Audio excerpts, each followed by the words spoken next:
Hello and welcome back to Candid Talk with Adele.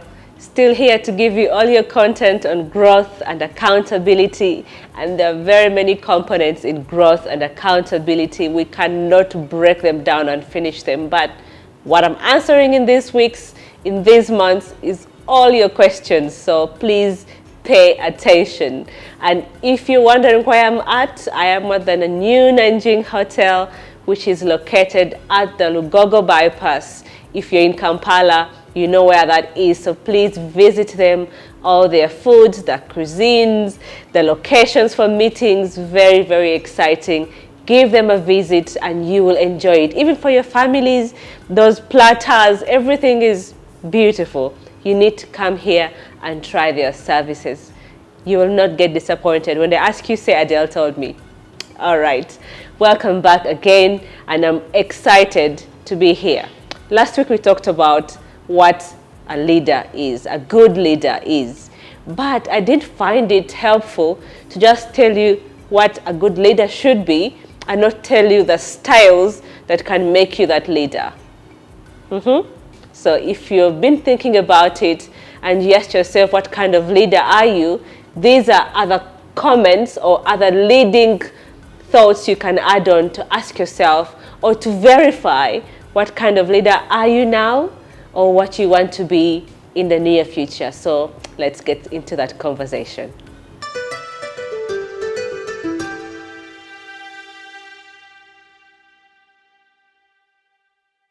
So when we talk about leadership, we discussed that in detail in last week's episode. If you haven't watched, please go and watch, and while at it, subscribe, because it is that liking and subscribing and hitting the bell button that keeps me motivated and focused to bring you this content.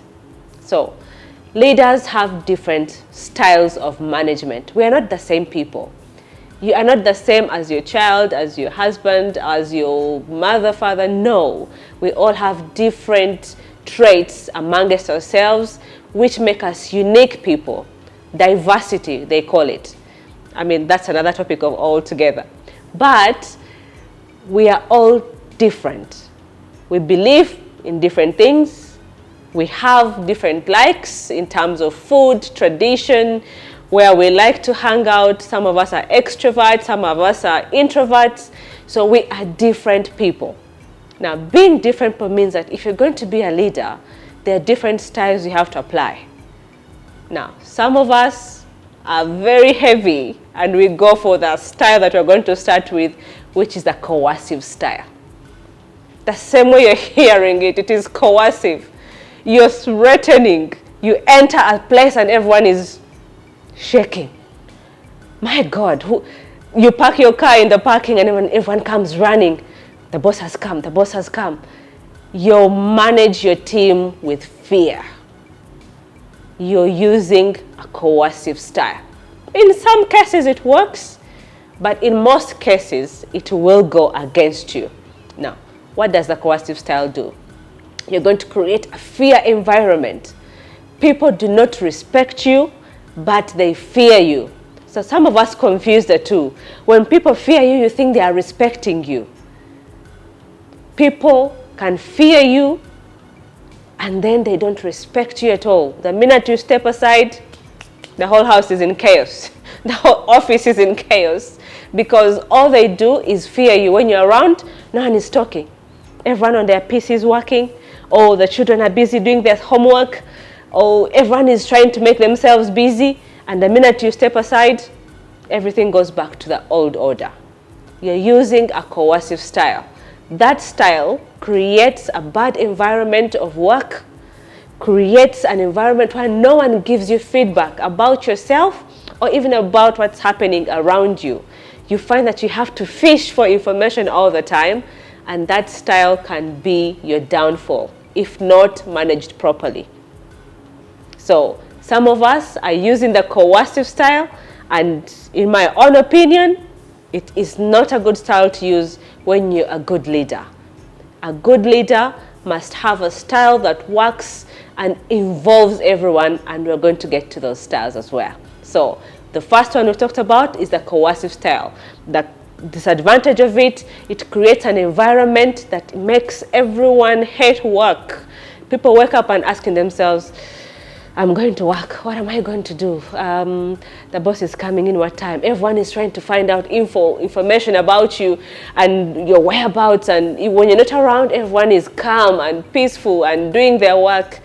In other words, that style creates bad environment. And if you're a person who works 8 to 5, you know that working in a bad environment is the worst thing that can ever happen to any human being. So if you're that leader, time to go back to the books.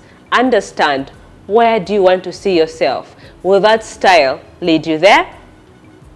You tell me about that in the comment section as we engage more about the issue of leadership. The second style I'm going to talk about is the authoritative style. Now this style sounds, it is autocratic. Autocratic can mean that you're a dictator. But this style has good and bad. I would say it has good and bad, yes. And we're going to talk about that. When we say authoritative kind of style when you're leading people, it is your way. You have your plan. You actually have a vision. As a leader, you have a vision. You know where you're going and how you want to get there. The good thing about these leaders, they are detailed. They understand where they want to be.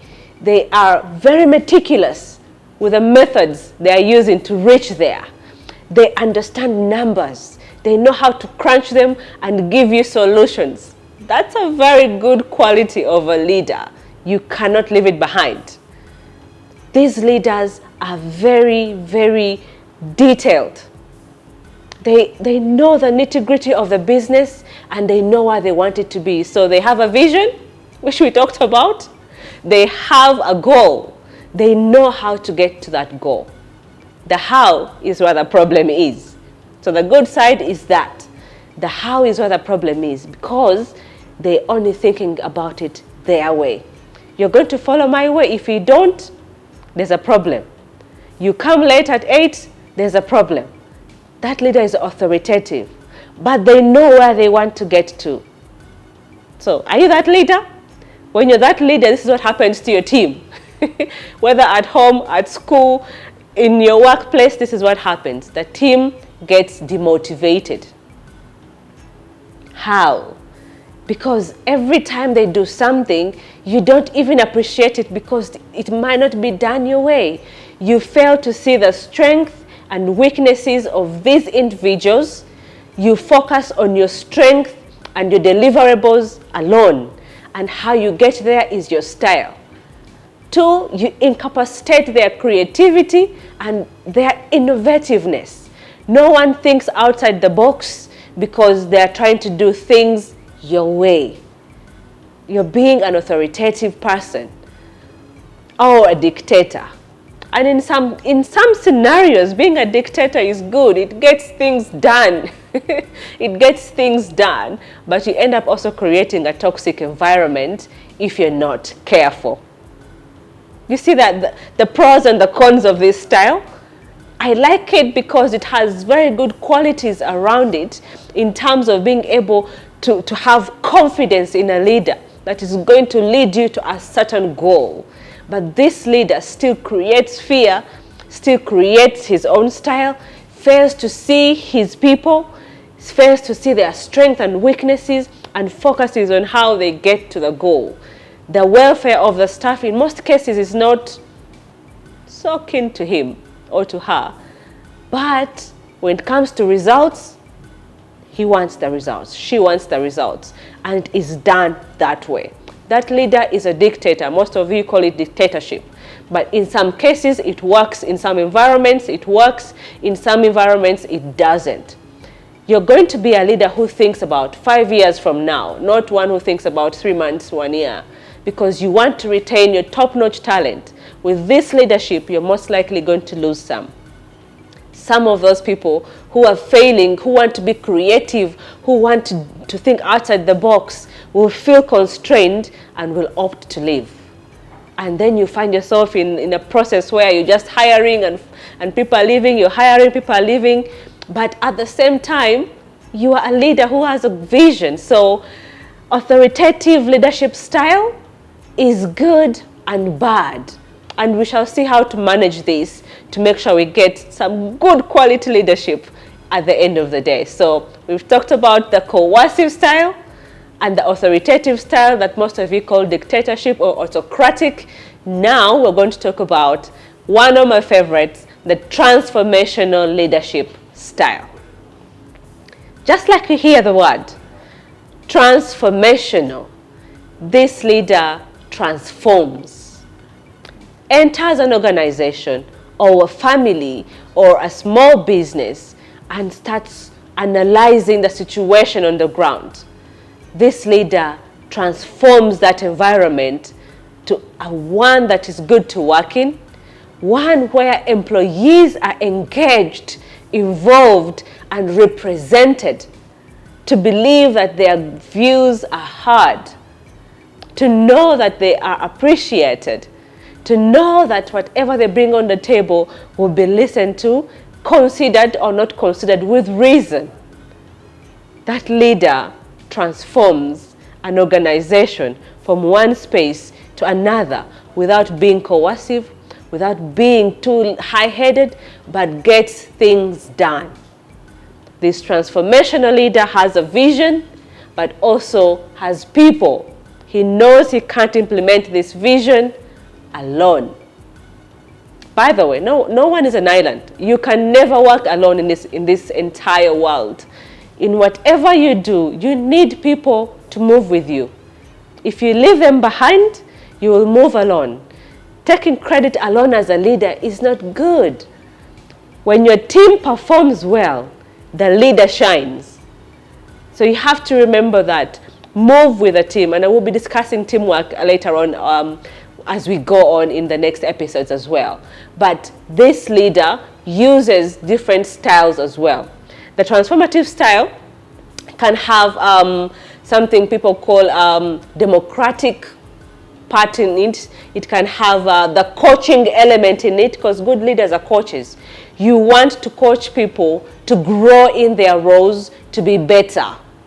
Give people an opportunity to transform from one space to another. And to do that, you must have emotional intelligence. We talked about emotional intelligence, I think, in January. If you missed that episode as well, it was exceptionally beautiful. Please go back and watch that episode. I think we've talked about most elements of growth, emotional intelligence, and all these come into the leadership styles. Now, one is asking, how can I be a transformational leader with authoritative qualities? Now, the best leader knows how to balance the two. For me, I love two qualities. I love two styles. I want to merge the authoritative style and merge it with the transformational style. There's so many other leadership styles I want to be able to talk about because our episodes are short. Now, what do I pick from the authoritative style? I want to be a detailed leader, very organized, very visionary, knows where I'm going, very confident in my work, but at the same time, be able to transform and move with my team to achieve that vision. So I combine this element with this. I don't want to be a person who knows everything by myself. So I get to get authoritative leadership style, the good components of it, not the other ones we talked about, and then bring the transformational style and make a collaboration of those different leadership styles. Boom, I'm a good and great leader. Now, to do that, you must have some qualities as well. You must have the zeal. You must have the power of discernment to separate good and bad. You must be able to analyze a situation. Good leaders analyze situations before they even speak. You get to know that this fits here, this fits here. Those who read the Bible, the story of Solomon, you know, you have to understand when they brought him that baby, and one lady is saying, this is my child. And this one saying, this is my child. Okay, let's divide them. And one says, let's cut the baby into half. And one said, no. The wisdom to understand how to separate good and bad, especially in a work environment, that comes from a transformational leader. So you have to be wise enough to understand which leadership style to employ in which environment.